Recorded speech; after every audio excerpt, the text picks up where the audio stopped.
Hello, Mark Hoppus from Blink-182, sir. Hello, how are you today? We are doing great. It's Josh, that would be the higher, more amazing voice that you're hearing, and Darren, who's the other voice. The other outstanding radio voice. What's up, Mark? Oh, his voice is awful. Stop. We're tag teaming you, Mark. When was the last time you had that? It's probably been since your single days, huh? It might not have been ever. Oh. Wow. Well, that's no fun. There you go. All right, so first, right off the bat, obviously Blink on tour with MCR, and you guys are doing Matt and Kim shows, and you're coming to the Bowl here. Well, let me just go ahead and get kind of the tough question out of the way. What was it like being back in the same room with everybody for the first time? It was cool. It was very easy. Everyone, I think, was ready to let all the nonsense of the past be gone. And we just hung out. We're dudes, so it's really easy. Hey, you cool? Yeah, I'm cool. You cool? Yeah, I'm cool. All right, great. We're cool. Well, and had you guys had really all that much contact in the last, few years? No, we hadn't spoken at all. Really? Yeah, we had no contact, no emails, no face-to-face, no texting, nothing. So how did it come to be then that we're like, all right, this is the time. Let's get going on the new record? Well, I think that everybody at that point was ready mentally to let it all go. Obviously, when Travis was in that awful plane crash, Tom reached out to him after that to say that he hoped that he was okay and send his love. And it kind of all started from that. And we just all started talking on the phone and hanging out, and it just went from there.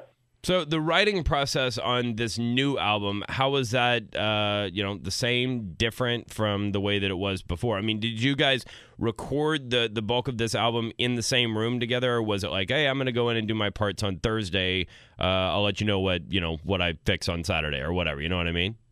Yeah, it was very different than any album that we've recorded so far. We would get together, we would all meet up for a couple days, go through song ideas, go through, different recording that we had done, and then we would all break off. We'd discuss what we're going to do, and then we'd each go off and do it. Tom lives in San Diego, Travis and I live in L.A., and Tom has a studio down there, so he would go back to San Diego.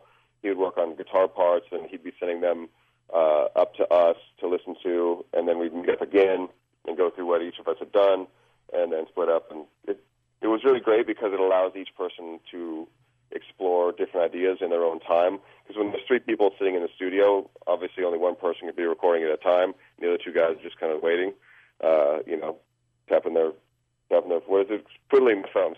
Right. And this allowed everybody to go off and work on their own ideas and come up with different stuff. But I think it took us a little longer to record the album because of that. And you guys obviously know each other well enough to record in that manner. You guys are celebrating a couple years, your 20th year together. And yeah, absolutely. This year Pearl Jam, Nirvana, they have their 20th anniversary this year. Who do you think we're going to be talking about? What artists or bands come out in the last couple of years that you think we're going to be talking about in 20 years? Kesha? Ugh, really? I don't know. This is the first. Well, I guess because I'm leading into that question, Mark, because you have your show on Fuse right now. And, yes, I do. And you've been, you're doing what we're doing, interviewing artists, talking to artists, a lot of young, upcoming baby bands. Who's really catching your ear right now that you feel like is going to stick? I really hope that Matt and Kim sticks. I think that they're great. There's a band called The Joy Formidable from the UK that's just amazing. They're a straightforward rock band with a female-fronted rock band that's just amazing. That's probably my favorite album right now is The Joy Formidable. Like Darren was just saying, you do kind of what we do on your Fuse show and interview bands. Who has been the very best person that you've interviewed and the very worst person that you've interviewed? The best. We've had a lot of great people. Like John Mayer was awesome. Ozzy Osbourne was great. Snoop Dogg was incredible. Phil Collins was great. I mean, you can't get a bigger artist than Phil Collins, and he came on the show and was one of the most humble, cool, friendly people you could ever hope to meet.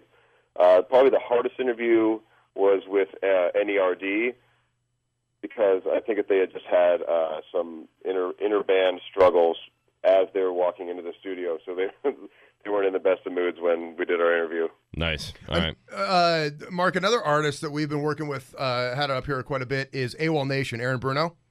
I know. Totally. Yeah, and he's been on with you. And didn't he used to work with Blink back in the day? Yeah, he was like a PA on one of the very first Blink-182 videos for a song called Josie. Mm-hmm. Yeah. Have you spent much time with that AWOL Nation record? It's a good record. It's really, I think that's a great record. I think that it's really brave. I think that it's really courageous. It's all over the place in the best possible way. That's another great record. Yeah, somebody compared that record to Pretty Hate Machine to us the other day, and just in the fact that it is kind of all over the place, and I thought that was a really, really good comparison. Yeah, I think that's a fair assessment for sure. Mark, let's go to the fans now. Let's talk about your fans. What's the creepiest either gift or fan experience you, Mark Hoppus of Blink-182, have ever had? Let's see. One time we were playing Minneapolis, and it was at this outdoor venue. It was actually at a baseball field, and we were playing, and there was like this, big pit, and there's dust rising up, and just slowly coming up to the front and passed up onto the stage is this dude's prosthetic leg. And so we had to hold up the prosthetic leg and be like, is this somebody's leg? Somebody lose their leg? And sure enough, this guy had lost his leg, and he made his way somehow up to the stage, and we gave it back to him. And did you guys drink beer? What's that? He had a prosthetic leg, but it was all done with like a hot rod style, like flames coming off of it. Really cool. That's awesome. Did you guys drink beer in it after the show? No, no, we did not. That would have been great. Hey, Mark, I know we got to let you go in here in a minute, but you were on Twitter at Mark Hoppus. Yeah. You're getting close to 2 million of followers. I'm like the Rudy of Twitter. I feel like I got a lot of heart, a lot of passion, but I'm just waiting for my lucky break. But you're not any good. I think that's the thing. I'm all heart. Yeah. All heart. Something like that. Mark, I would like to ask a favor. If you could help me out, a fellow interviewer here, with a mention. Okay, what's your Twitter handle? My handle is at Darren Rose. It's DarrenRose, Rose like the flower. Okay, Darren Rose. All right, cool. And I hit you up this morning. I mentioned you this morning, teasing or talking about the interview and all that stuff. So I would love it. Hopefully, I can get above 13 followers. If we're just sitting here asking, Mark, can I please, because you have more money than me, Mark, can I please have $50 to buy the Lord of the Rings Blu-ray box set? Absolutely. I will See? have a messenger to you. This guy is too nice. See, now I should have asked for something else. I should have asked Mine for... is free. Mine is out of goodwill. Thanks, Mark. I should have asked for it. Tiffany Amber Thiessen's phone number. I bet he can get me that, too. I give back the Blu-ray DVDs. Can you please get me Tiffany Amber Thiessen's phone number? I will work on that. See? Mark Hoppus is God, I think. Okay, Mark, thank you very much for taking time out of your day to chat with us. Thank you very much. The new album, Neighborhoods, in stores September 27th. Yes, Mark, thank you very much for all your help.